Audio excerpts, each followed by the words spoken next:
नमस्कार. मी डॉक्टर सुचित तांबोळी.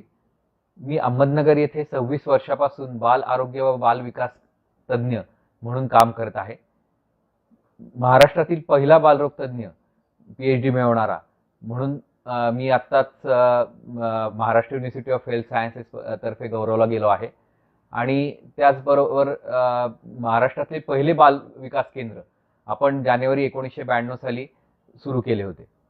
आज मी कोणत्या विषयावर बोलणार आहे तर बाळाची काळजी कशी घ्यायची, म्हणजे पहिल्या 6 महिन्यांमध्ये बाळ छान सुदृढ राहावं, बाळाला औषधांची गरजच पडू नये, या नात्याने बाळाची काळजी कशी घ्यायची याच्यावरती मी माहिती सांगणार आहे. तर पहिल्यांदा आपण काय आईला जे आपण सांगत असतो की काय करायला पाहिजे आईनी, तर आईनी सर्वात महत्त्वाची गोष्ट म्हणजे बाळाच्यासाठी 4 गोष्टी करायच्या. एक म्हणजे बाळाच्या आईनी संपूर्ण विश्रांती घ्यायची, म्हणजे 6 महिने संपूर्ण विश्रांती घेणं. याच्यासाठी आता सरकारने पण स्तनपान रजा 6 महिन्यासाठी आईला दिलेली आहे आणि त्याचा वापर पूर्ण करून घ्यायला पाहिजे. आणि मग त्याच्यासाठी आई केंद्र सरकारची नोकर असणं आवश्यक नाहीये, कारण सगळ्या बाळाच्या आयांना तशी रजा घेणं आवश्यक आहे. कारण का तर त्याच्यामुळे दूध खूप चांगलं येतं. मग दूध चांगलं येण्यासाठी 4 गोष्टी कोणत्या, की सर्वात महत्त्वाची गोष्ट म्हणजे बाळाच्या आईनी 4 वेळा जेवून नाश्ता वेगळा करायचा, सगळ्या प्रकारचं अन्न खायचं जे तिला आवडतं, संपूर्ण विश्रांती घ्यायची आणि मन प्रसन्न ठेवायचं. याच्यापेक्षा 5वं कारण मागच्या 26 वर्षातल्या 6 लाख पेशंटमध्ये तरी मला सापडलं नाही. आणि मग हे जर पाळलं तर दूध एकदम छान येणार. एकदा दूध चांगलं येणार म्हणल्यानंतर बाळ जन्मतः पहिल्यांदा बाळाच्या आईने बाळाला लगेच अंगावरती पाजलं पाहिजे, कारण पहिल्या 3 दिवसात जो चीक येतो तो चीक पाजला तर बाळ आजारी पडत नाही. आणि मग बाळाच्या बाबतीमध्ये आपल्याला आजारपण जर कमी राहिलं तर औषधं द्यावी लागत नाहीत. हा सर्वात महत्त्वाचा मुद्दा. आणि त्यामुळे पहिल्या 3 दिवसामध्ये जे दूध असतं त्याच्यात त्याला कोलेस्ट्रॉल म्हणतात, की ज्याच्यामध्ये प्रोटीनचं प्रमाण खूप जास्त प्रमाणात असतं. आणि अंगावरचं दूध पाजायचं याचा अर्थ काय, की तहान लागली तरी अंगावर पाजायचं आणि भूक लागली तरी अंगावरच पाजायचं. म्हणजे काय होईल की बाळाचे वजन एकदम छान वाढतं. जर बाळाच्या आईने जर मगाशी मी सांगितलेल्या 4 गोष्टी पाळल्या असतील आणि फक्त अंगावरती पाजत असतील तर बाळाचं वजन रोजचं 25 ते 50 ग्रॅम रोजचं वाढतं. आणि 4 महिन्यातच बाळाचं वजन जन्मल्याच्या वजनाच्या पेक्षा दुप्पट वजन होऊ शकतं. बाळाला 6 महिने फक्त अंगावरती दूध पाजायला पाहिजे. अगदी उन्हाळ्याचे दिवस असले तरी वरचा पाण्याचा थेंब पण द्यायचा नाही. मग गुटी देऊ का, ग्राईप वॉटर देऊ का, मध देऊ का, साखर देऊ का, काही विचारायचं नाही. कारण अंगावर म्हणजे फक्त अंगावर पाजलं गेलं पाहिजे. हे महत्त्वाची गोष्ट लक्षात ठेवायला पाहिजे. त्याचबरोबरीने बाळाच्या बाबतीतले इतर जे प्रश्न असतात, म्हणजे आता आमच्याकडे जेव्हा बाळाला आई घेऊन येते त्यावेळेला ती सांगते बाळ उलटी करतं. आता उलटी का करतं, कारण बाळाच्या बाबतीमध्ये काय करतं, बरेच मुलं काय करतात की पितांना भरभर ओढतात. म्हणजे ते असं ओढायच्या ऐवजी असं भरभर भरभर ओढतात. आणि भरभर ओढलं की दुधाबरोबर ते हवा पण आत खेचतात. आणि दूध हवा असं पोटात मिश्रण तयार झालं की बाळाला हवा हा काही नैसर्गिक घटक नाहीये पोटातला, त्यामुळे हवा बाहेर पडायला बघते. मग ती कुठून बाहेर पडणार, एक तर उलटी वाटे नाही तर संडास वाटे. मग दोन्हीपैकी एका ठिकाणी जर बाहेर नाही पडली आणि पोटातच थांबली तर पोट डांबरतं. मग बाळ पोटात हवा डांबरली की परत असं करायला लागतं. मग हा आजार आहे का, नाही. हा प्रॉब्लेम काय, पोटात हवा जाते. कधी जाते, पितांना जाते. मग त्याच्यासाठी बाळाच्या आईने काय करायला पाहिजे, दिवस असो रात्र असो बसून पाजायचं. ज्या बाजूनी पाजता ती मांडी वर करून पाजायचं. पितांना निपल आणि तोंड नीट जुळलंय की नाही बघायचं. पाजल्यानंतर खांद्यावर टाकून उभं धरायचं. ढेकर काढल्यावर घड्याळ लावून 15 मिनिटं उभं ठेवायचं आणि मग पोटावरती एका अंगावरती झोपवायचं. याच्याने बाळाचा गॅसेसचा त्रास पूर्ण कमी होऊन जातो. मग प्रत्येक गोष्टीला औषधं द्यायची गरज नाहीये, मूळ कारण समजून घ्यायची गरज आहे. हे मला महत्त्वाचं सांगायचंय. तसंच बाळाच्या बाबतीमध्ये बऱ्याचदा काय होतं की मुलं लघवी करायच्या आधी रडतात आणि लघवी केल्यानंतर पण रडतात. पण त्याचा अर्थ त्यांना लघवीला त्रास होत असतो का, असा अजिबात नाही.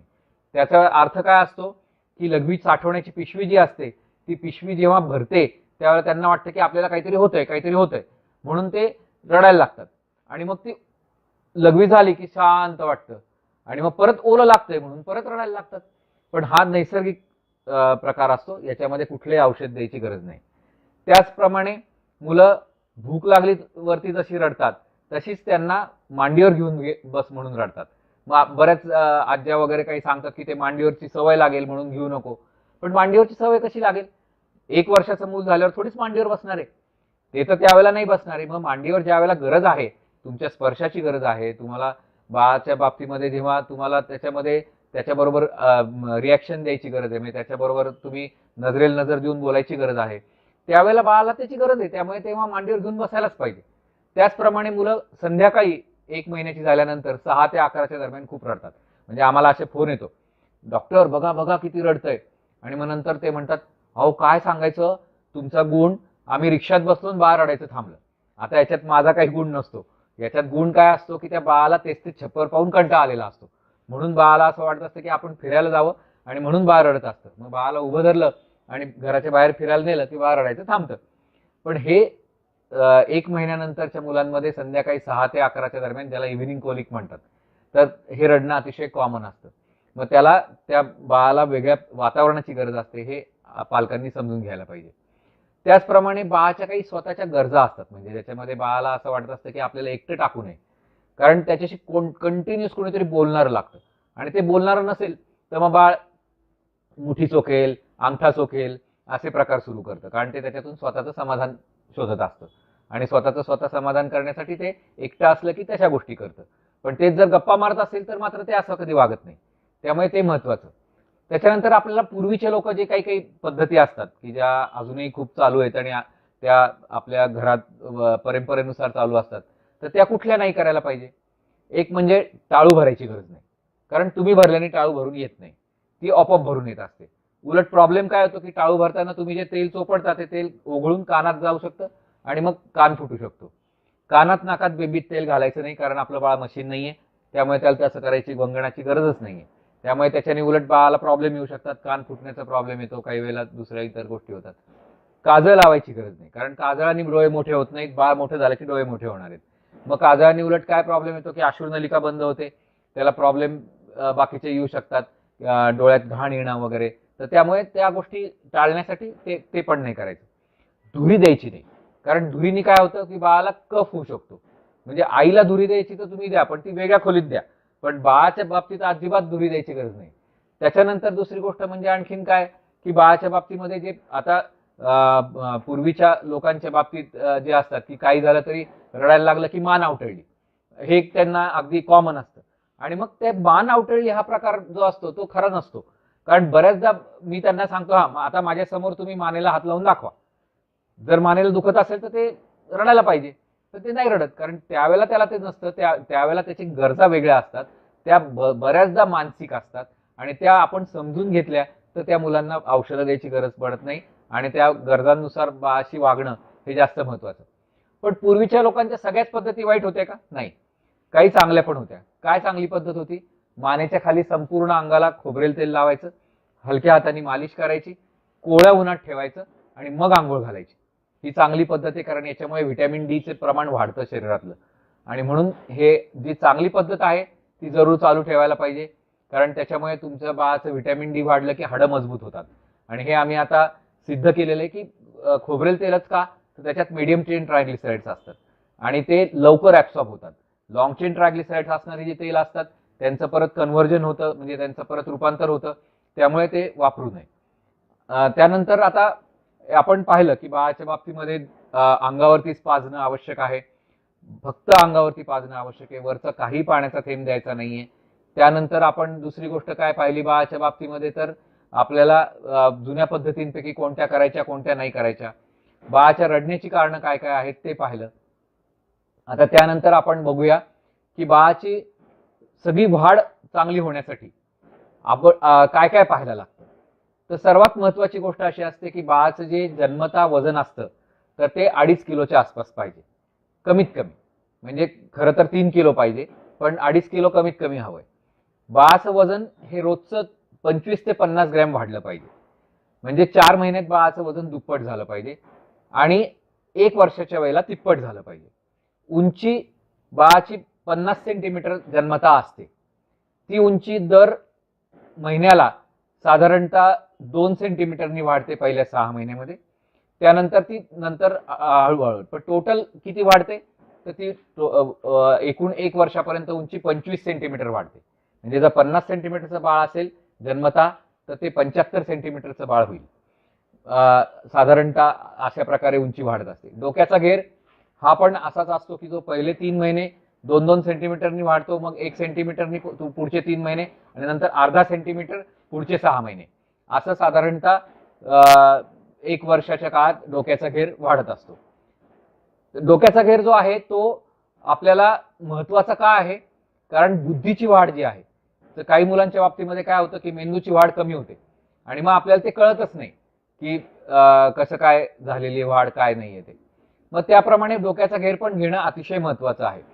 त्याचबरोबरीने बाळाच्या बाबतीमध्ये आणखीन काय महत्वाची गोष्ट आहे, तर बाळाला लसीकरण करायला पाहिजे.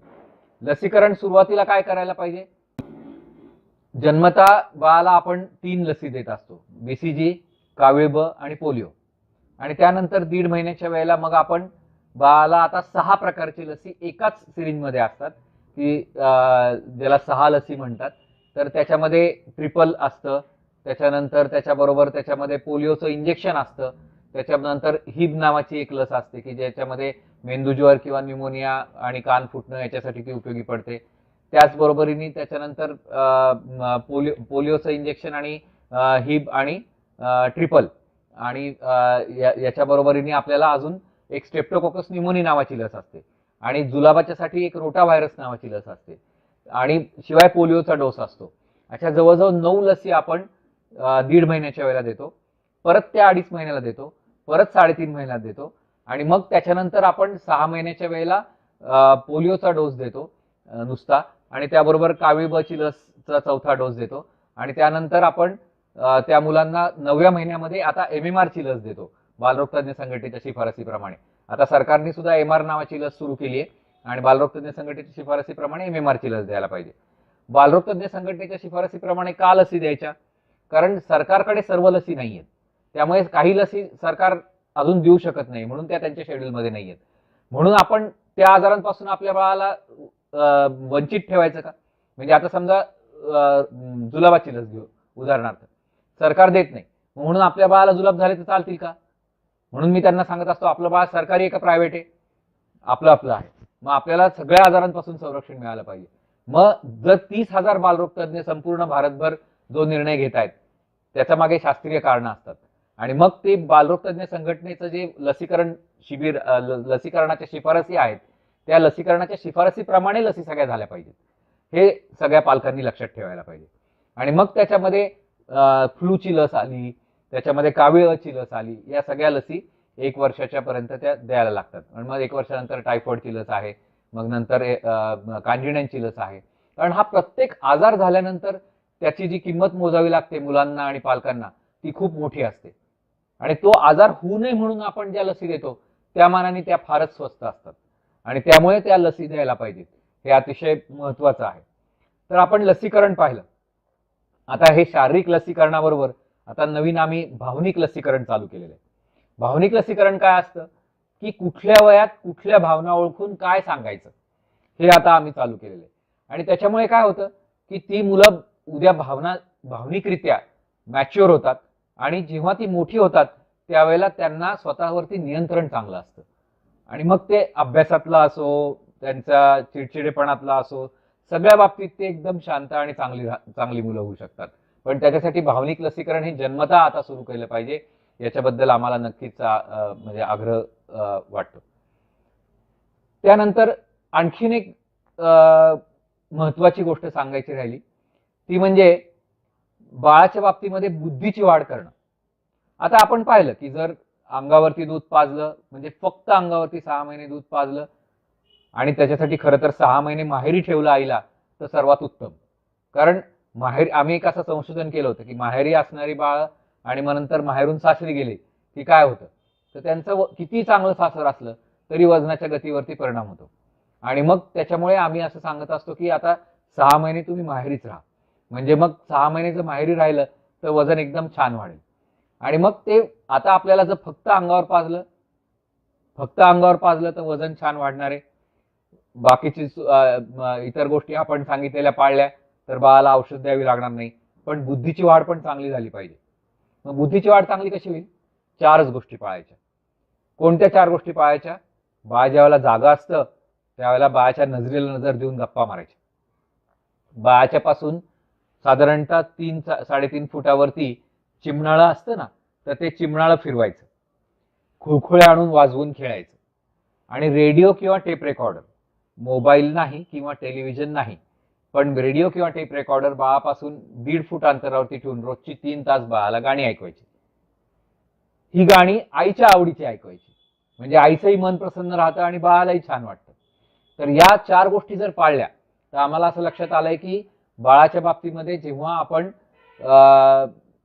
बाळ हे असतं म्हणजे आईकडे बघून हसणं जे आहे, तर ते इतर वेळेला जर 2 महिन्याच्या वेळेला येत असेल तर आम्ही 21 दिवसाला पण पाहिलेलं आहे ज्यांनी हे पाळलेलं आहे. तर त्याच्यामुळे हे खूप महत्वाचं आहे. आणि मग बाळाच्या बुद्धीची वाढ जी आहे तर ती कशी ओळखणार की नॉर्मल होतीये की नाही, तर त्याला फक्त 4 गोष्टी 1 वर्षापर्यंत पाहिजे. एक म्हणजे 2 महिन्याचं मूल झालंय ते आईकडे बघून हसतंय की नाही. दुसरं म्हणजे 4 महिन्याचं मूल झालंय ते मान धरतंय की नाही. 8 महिन्याचं मूल झालंय ते स्वतःहून बसतंय की नाही. त्यानंतर 12 महिन्याचं मूल झालंय ते उभं राहतंय की नाही, 2 पावलं चालतंय की नाही, आणि मामा दादा बाबा एवढे 3 शब्द बोलतं की नाही, आणि त्याला आपण बोललेलं समजतंय की नाही. एवढ्या 7 गोष्टी जर त्या त्या वेळेला होत असतील तर समजायचं की हे एकदम बरोबर आहे. आणि मग त्याप्रमाणे आपण बाळाची काळजी 1 वर्षापर्यंतची जी आहे त्याच्यामध्ये महत्वाचं आहे की 6 महिन्यानंतर मग आपण वरचं अन्न चालू करायला सांगतो. वरचं अन्न चालू करायला सांगताना सुद्धा महत्वाची गोष्ट काय असते की पाणी नाही द्यायचं. पाण्यासारखे पदार्थ नाही. लोक काय म्हणतात आम्ही भाताचं पाणी देतो, वरणाचं पाणी देतो. तसं नाही. मऊ वरण भात द्या, मुळा तांदळाची खिचडी द्या, चांगल्या तुपातला शिरा द्या. म्हणजे मऊ अन्न जर सगळं बाळाला 6 महिन्यापासून चालू केलं तर बाळाची वाढ अतिशय चांगली होते आणि बाळाचं वजनही छान वाढतं. 1 वर्षाच्या वेळेला बाळाचं वजन तिप्पट वाढतं जन्माच्या वेळेच्या वजनाच्या, आणि उंची पण 25 सेंटीमीटरनी वाढते आणि डोक्याचा घेरही चांगला वाढू शकतो. तर या सगळ्या प्रकारे जर बाळाची वाढ आपण नीट घेतली तर मला असं वाटतं की लसीकरण केलं भावनिक आणि शारीरिक, त्याचबरोबर आपण स्तनपान 6 महिने पूर्णपणे फक्त केलं आणि बाळाच्या बुद्धीच्यासाठी प्रयत्न केले, म्हणजे कुठली खेळणी आणायची, काय वातावरण द्यायचं, याच्या बाबतीत आपण जसं पहिल्या 2 महिन्याचं सांगितलं तसं आता आपण 6 वर्षापर्यंत केलेलं आहे की कुठली खेळणी आणायची, काय वातावरण द्यायचं.